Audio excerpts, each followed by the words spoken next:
Well, hey there, and welcome to episode 9 of Metal Raps. My name is Mitch Joel, and as always, we are joined by Talking Metal's Mark Strigl. Mark, how are you?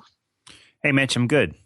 Good, and always with us, the party, the joiner, one-on-one with Mitch Lafon's Mitch Lafon. Mitch? Good day, Mitch. Yeah, how many Mitches can I say in a row when I do that intro? I don't know. I know. The And this is joiner. What does the joiner mean? I don't know. Like I always feel like it's me and Mark, and then Mitch just wants to come along for the ride. I don't know. Yeah, I have my play. Can I please? Can I play? We needed another Mitch, so we brought him along. Hey, well, This yeah, is one Mitch wasn't good enough apparently. exactly. Actually, I'm the straggler for sure. There's no doubt about it. But we're glad to be back for episode number 9 of Metal Raps, and thought we would change things up a little bit this week and talk about a band that we sort of talked about in the last episode in terms of Robert Trujillo, but Metallica. Yes. Mitch Lafon, you brought up this thing that of which you want to speak. Well, I do. I was trying to. Well, I posed the question: is what keeps Metallica as a stadium band when bands that were right there with them in the '80s and '90s are either playing bars, theaters, some perhaps in arenas, but they're not filling them out. What keeps them on top? Because you listen, we had Metallica at Heavy Montreal. It was the watershed moment. 80,000 people packed into the park over 2 days on the strength of Metallica being there. And this year, as you look at you look at the landscape of metal, you go, okay, who's going to play Heavy Montreal that can do that? And the answer is, well, no one. I mean, Yeah. there's just no one. You go, well, put in Black Sabbath. Well, Black Sabbath at the Bell Center in Montreal did about 75%. So, 15,000 out of 20. You think Kiss, you go, they do 7,000. You think I'm not even close. Yeah. yeah. So why You need is the package, baby. You need the package to pull in those types of numbers. Yeah, and the thing is why? And Metallica doesn't need a package. You could have put Metallica at Heavy Montreal, and you could have put me, you, and Mark in the afternoon as the opening bands with guitars and a drum at our feet that we kick, and we I still can would have had actually play 80,000. bass. I take that as an insult. Well, I can't play anything, so. Strigl, you play, right? What do you guitar? Yeah. We play guitar and bass You're a and guitar do dude, some yeah. singing. Yeah. Still, the point being But, that you're yeah. not signed entities, and Yeah, Metallica would have still had 80,000 fans if you and I had been there. So, what keeps them on top of their game? Why are they still a legitimate stadium band? Let's go, Yeah. Strigl. You go. Yeah, first. you go way back to the beginning of Metallica, and I'll tell you what I remember as a kid who discovered Kill 'Em All in probably late '83. I bought Ride the Lightning the day it was released on Megaforce in probably like March 1984, and at my high school I was into metal. I liked everything from Motley Crue to Sabbath to Maiden to Kiss. But the one thing we started seeing about Metallica at my school was no one really liked heavy metal at my school. It was a small club, but I remember talking to jocks on the football team.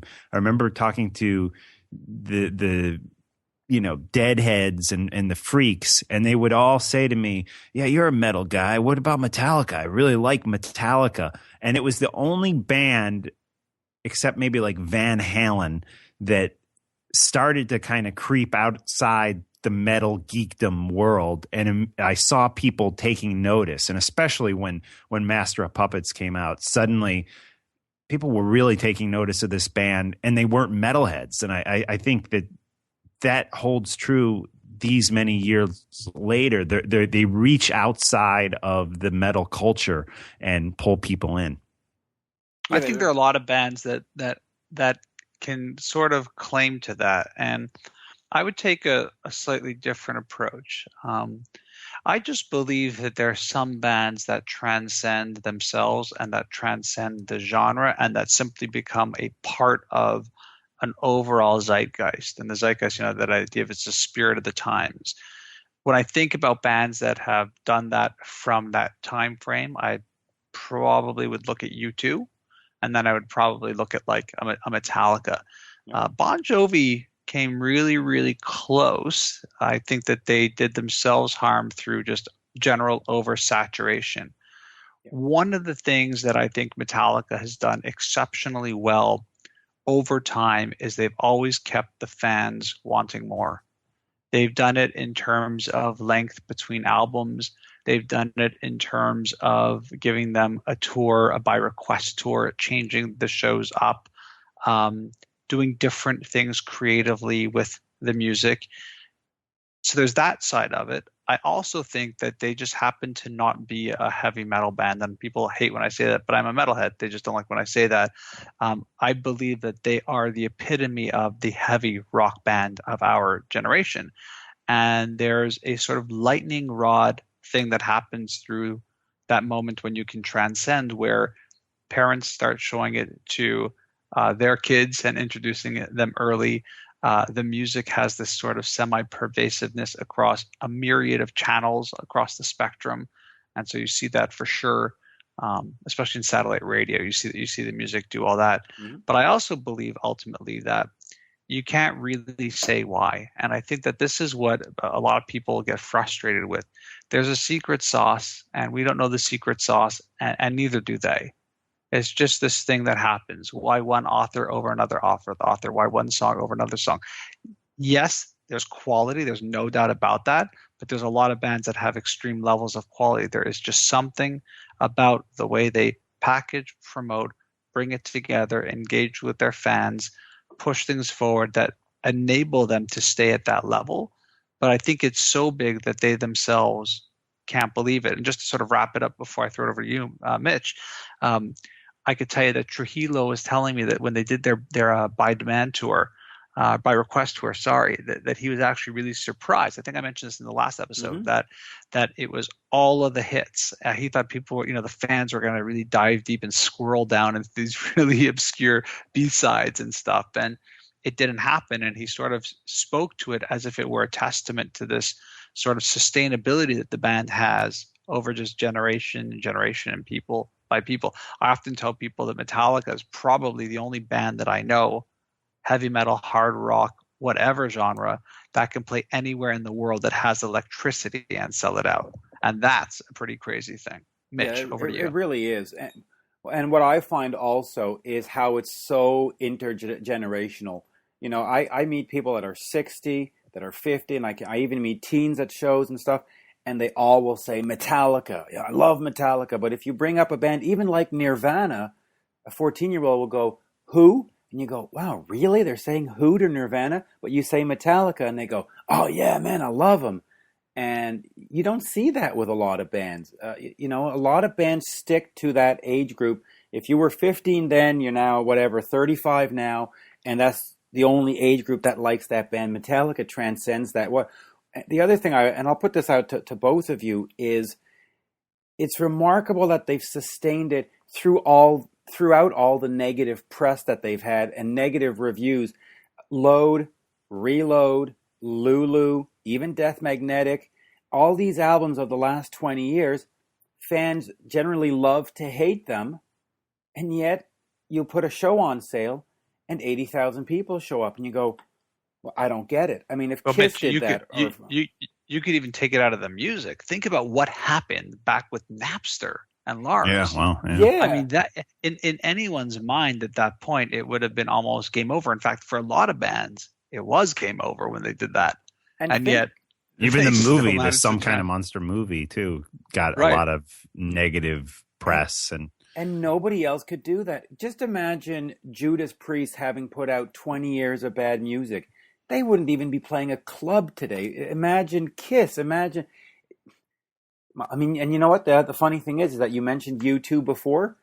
They've actually pretty much followed the same pattern. They've put 20 years of really terrible music out, and yet they can play stadiums. I don't know. I'm baffled by the whole thing. I think there's an argument to the terrible 20 years of music, but I was going to jump on that too, Mark, but you can, yeah. Yeah, well, I mean, by the way, and I'm talking about, Mitch. I'm just talking about reviews. I happen to like Death Magnetic. I'm not speaking from my own point of view. I'm speaking from the reviews of those albums and the general fan perception. Listen, if you said to a Metallica fan, they're going to do a Reload album show, the fans would go, Excuse me? Yeah. Right? Right. But Metallica would never be that self-indulgent. Well, they did when Lulu. they are yeah, but again, that I believe that was different too. And again, after speaking to Robert Trujillo about it, the other week, I totally see what he's saying. When you have the flexibility to be as creative as you want across not the genres of music, but across media platforms, movies, music, books, on just teacher merchandise, they're so creative in all the things they do. Some are going to hit, some are going to miss. Their desire to want to do something with someone as iconic as Lou Reed and let him be the band leader and see what happens, and sort of be submissive to that experience. Again, like you don't have to like it or love it, but I can respect that because they can afford to do those types of things. What I agree with in all of this is that I think you could look at all the stuff that we just talked about and more. You could look at things like, they're just a cool brand, just the logo and the t-shirts and the icons that they use. And there's all this sort of culture to it. You could add it all up and you could look at many other bands that have the same, if not cooler, if not better levels of that. And still it wouldn't have that. And that's the thing. It's like, it's just unknowable thing in my world. For everybody that loves Malcolm Gladwell, there's a ton of people who don't understand them. I mean, Malcolm Gladwell has took a business book, and business books were being sold in cool stores because it's Malcolm Gladwell. Like, he made this genre cool. Why him? He's a great writer. Is he the best writer? It's questionable. But again, there's just something that comes together, and it's like this lightning in a bottle that it's sort of they became the chosen ones. Yeah, but didn't they? To me, they invented something that had never been done or heard before. And everyone nowadays argues, well, the big four, Metallica, Anthrax, Slayer, Megadeth. But listen to Anthrax, listen to Slayer, listen to Exodus, listen to Testament, Overkill, any of these bands. I mean, Testament was a little later, but any of these bands before Kill 'Em All, and especially before Ride the Lightning, and you will hear their sound change dramatically after the release of Ride the Lightning. I mean, Metallica created something that had never been heard before, in my opinion, and they had this, to use your words, Mitch, magic formula that somehow this sound came together that just didn't exist. But it's interesting because if you actually look back historically, it did exist, and there were a lot of bands. Well, there were a lot of bands tinkering with it at the same time, right? What it really was. See, I think that's a rumor. That's not actually factual truth, though. I think that's how history has played it out. But if you go back and listen to the actual recordings that Slayer, Exodus, Anthrax had before Metallica, they turned dramatically post Metallica. But Sabbath what I would say is, the new wave of British heavy metal was doing that kind of chord progression and all that wonderful stuff. I disagree, but okay. So here's what I would say, though. Here's what I would say, because I was really, really into the genre of music then, and I was really, really close with many components of what was happening there. If you go back in time, you had the early days of Megaforce and the early days of Metal Blade Records, and what you had were a bunch of bands, and there really was a bunch of bands that were trying to, for lack of a better word, Americanize or North Americanize this new wave of British heavy metal. They were fans of this music, and they were taking their own sort of anger and sort of punk attitude, and there was stuff coming out of many areas. It wasn't just San Francisco. There was stuff coming out of Chicago, stuff coming out of New York, especially when it was sort of butting heads with the punk scene. And there were many bands that were sort of tinkering in this new genre of music. Where I think you're right, Mark, is that they sort of nailed it, but it's a questionable statement because their popularity didn't skyrocket then. They were really, really underground, and they were very much a part of that thrash metal genre for many years until it really hit end of Master of Puppets, before And Justice for All. It was sort of in that time frame when it really sort of become much more, let's call it mass reach, had much more of a mass reach. But for there were other bands there. They weren't the only. I would say they weren't. I'm not saying they weren't. They were probably the best one, but there was a lot of stuff happening. And I'm sure if you brought on Brian Slagle from Metal Blade Records, he would talk about so many bands and that who were sending him tapes and tapes. And again, God bless them for being the chosen ones. I don't think any of us in 15 minutes can go, this is the reason why they do it.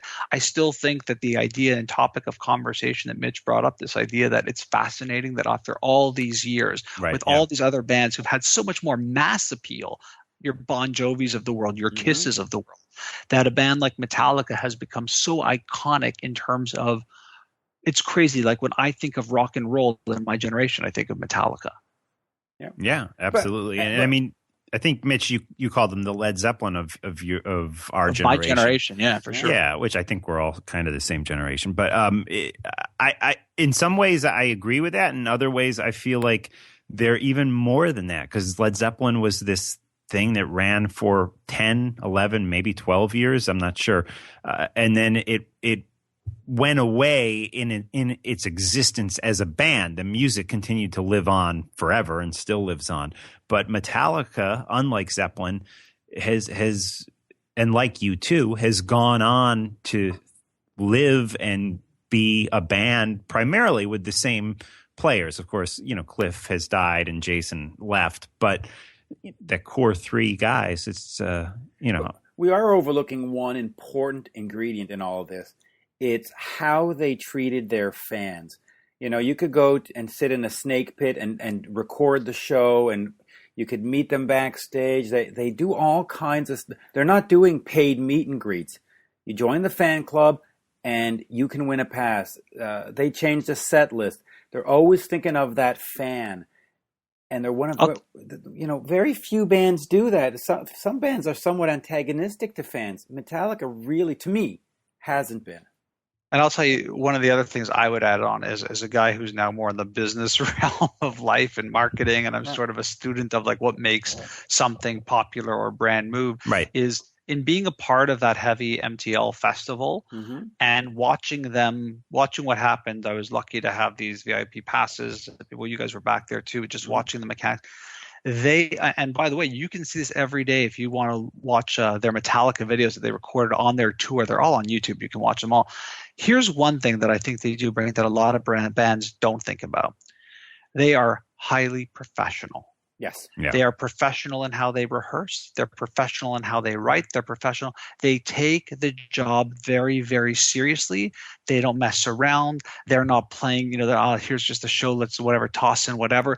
Everything is even how they rehearse and practice their own instruments to this day. The hours and hours they still. You think Lars needs to get? Somebody might argue that he has to spend more than other people's time practicing, but I would say he doesn't have to. I mean, he's really done it. He's accomplished it. And yet, probably every day he's in the studio by himself or with the band trying to get better, becoming a better artist, becoming a better craftsman.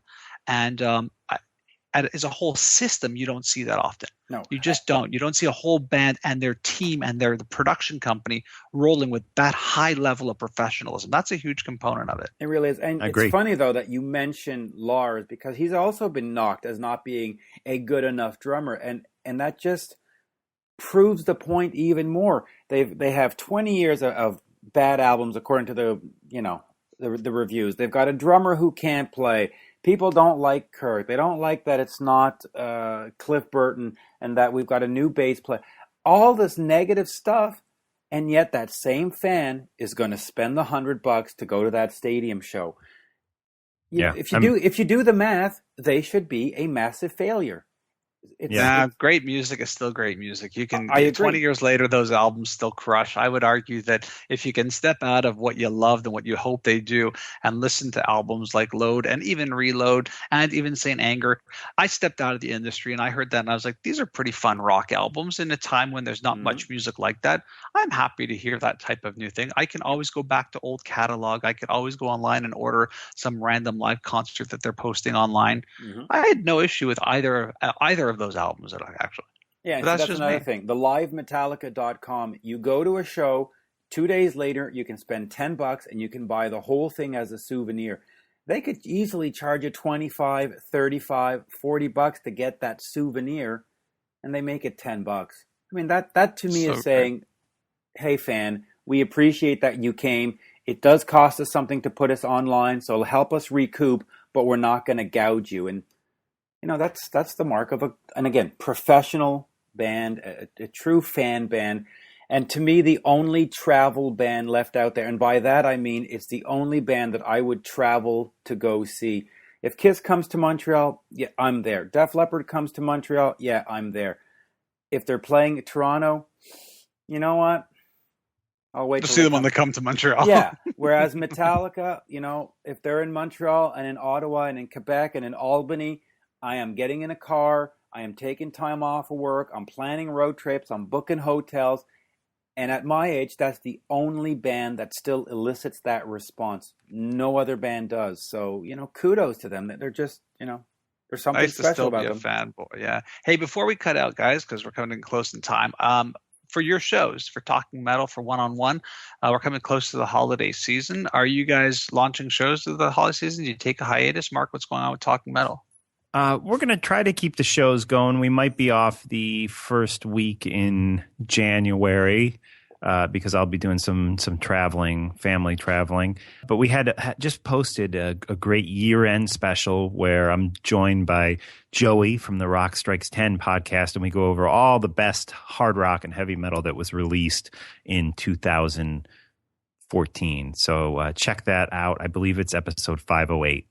Excellent. And Mitch, what's going on with you? Yeah, I've got some Kiss Geek specials coming up. I sat down with Pepe Castro of the Blues Magoos, and he worked with Kiss on the Unmasked album, and in that era, the Elder era. That sounds better, doesn't it? And then I also sat down on a three-way call with Mitch Weissman, who was the original Paul McCartney in Beatlemania. Another Mitch. And yes, that's right. There's enough Mitches. And J.R. Smalling, who was the original Kiss roadie. And, of course, Mitch Weissman became Paul Stanley's best friend all through the 80s, played on all the solo albums, wrote for Animalize and Asylum. And so the three of us sort of had these, let's tell our Kiss stories. And, cool. So it's two sort of Kiss geek Christmas specials. The fans seem to like that, and no band is currently promoting a new album over the holidays, so that's a good way to bring listeners in, is give them some Kiss geek stuff. Love it. And before we take off, what are you guys listening to? What's been in the buds lately? The earbuds, I should reiterate. Mark, what are you listening to? I was turned on to the last album that the Devin Townsend Project put out in or Canada, good stuff. Yeah, put it out in 2014, and the name is actually slipping my mind right now. I just started listening to it like 2 days ago. It's a double record, kind of concept-y, sci-fi theme. Excellent stuff. So definitely check that out. I'm always hesitant to ask Mitch because he's like rambles off 50 different albums. Keep it to like one or two, buddy. Mitch, what are you listening to? I'm keeping it to one, actually. I've gone back to 2012. Band is Eclipse out of Sweden. The album's called Bleed and Scream. I think it's just a perfect blend of heavy metal riffs with sort of a melodic rock voice. Hey, it's the Sweden invasion. Can't tell you. Yeah. I'm using all these streaming services, and I found myself clipping into an old friend of mine, James Labrie from Dream Theater, and right. I was around when he was talking about Mulmulzer, his sort of infamous solo album, and then there's been 3 others. So I've been listening to Elements of Persuasion, Static Impulse, and Impermanent Resonance, and just enjoying the sort of off the Dream Theater stuff that he does. I've always been a fan of his voice, and if you guys are really nice to me, one day I'll talk about how I think I had a tiny hand in getting him into Dream Theater, which is cool. I think he would agree that might even be a true statement. Nice. So let me take two minutes to wish both of you guys happy holidays, Merry Christmas. Thank you. It's been a pleasure doing this stuff. Yep. And we're going to keep at this and be back as always with Metal Raps number 10 before you probably know it. You can find me at Mitch Joel on Twitter. Mark, where can people find you? TalkingMetal.com. I'm on Facebook. It's facebook.com/mstrigl, MSTRIGL. And real quick, that Devin Townsend Project album is Z2 Sky Blue. Nice. There you go. And I'm Mitch? at Mitch Lafon Lafon on Twitter, and of course Facebook. It's One-on-One with Mitch, or you can just look up Mitch Lafon. Always happy to take on a new Facebook friend. So there you go. Happy holidays, everyone. Cheers.